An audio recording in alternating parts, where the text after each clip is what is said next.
I get to go first, the youngest, as they say. So with Mom here, I think the only way I want to start, one, we want to thank you guys for being here. Mom would have loved the fact that the four of us are up here together. There's pretty flowers. Clay's here. You need to move over just a little because she's probably going to be sitting right next to you. But since Mom's here, I just wanted to share a couple things. One is when I was little, 2, 3 years old, my sisters used to punch me in the stomach, and then, just because they loved to see all the air come out of me. So I want to apologize to my wife because my stomach's probably a little swollen, and it's because of my sisters. That's one. The other is as I got older, with 3 sisters, and if you look at them, they're real sweet, but they broke a lot of things. And anything that got broken, it was always, Mom, Bobby did it, and I always got in trouble. So for Mom, I only broke maybe one thing, and I taped that thing together.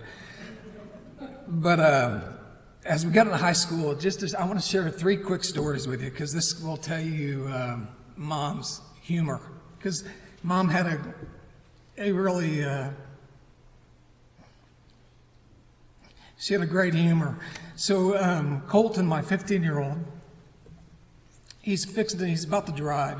He's so excited about driver's education. And as a parent, you guys know when your kids turn 16, it's a little scary. And we have a 22 and a 19-year-old as well, and a 9-year-old, so I got a little bit of time. But I just got my license, and I was all excited. And we didn't have a whole lot of money back in the day. And so we had, Dad had his car from the Boy Scouts, and then we had another car. And so I was all excited. So one of the first things, my parents bought a car, a 2-door hatchback Subaru, if you guys remember. It was the ugliest thing you've ever seen. But Dad bought it with no radio.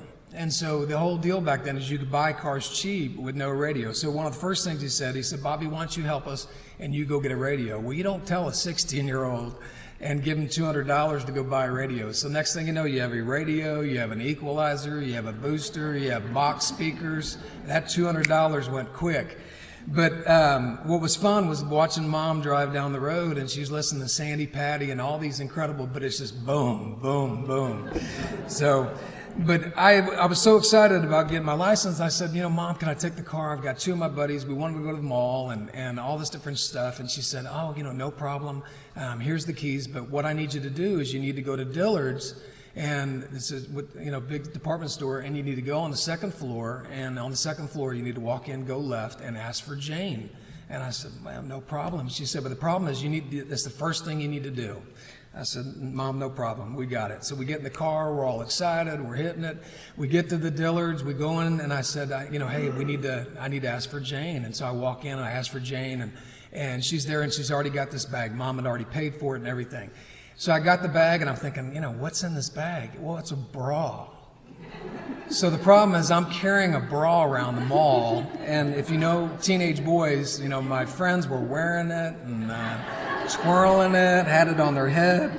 So I'm not scared of bras anymore, but that's a little bit about Mom.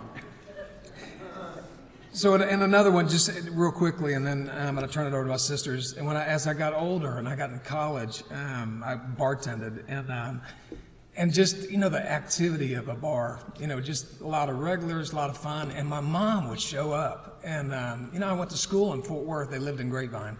And so what was fun is that back in the day, I was much bigger, and they called me Lou Frigno. I don't know why, but they called me Lou. And so anytime my mom would come, they'd go, Lou, your mom's here. And I'd look, and she'd be sitting in the bar with all these regulars, and she'd be banging my bell, and it's just Mom's personality. It wasn't about just being there and being a part of it, and that's really what she was all about. There's a couple people in the audience I do want to recognize, though.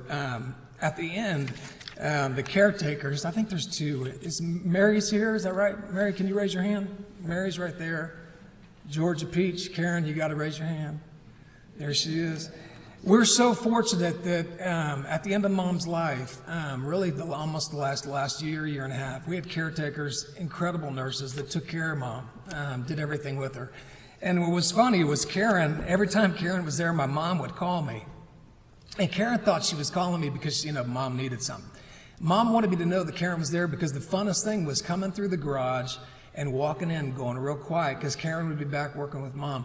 And I would scare her to death. And Mom got the biggest kick out of it, but that's just a little bit about our humor. So I love Mom, miss Mom, and we really appreciate y'all being here.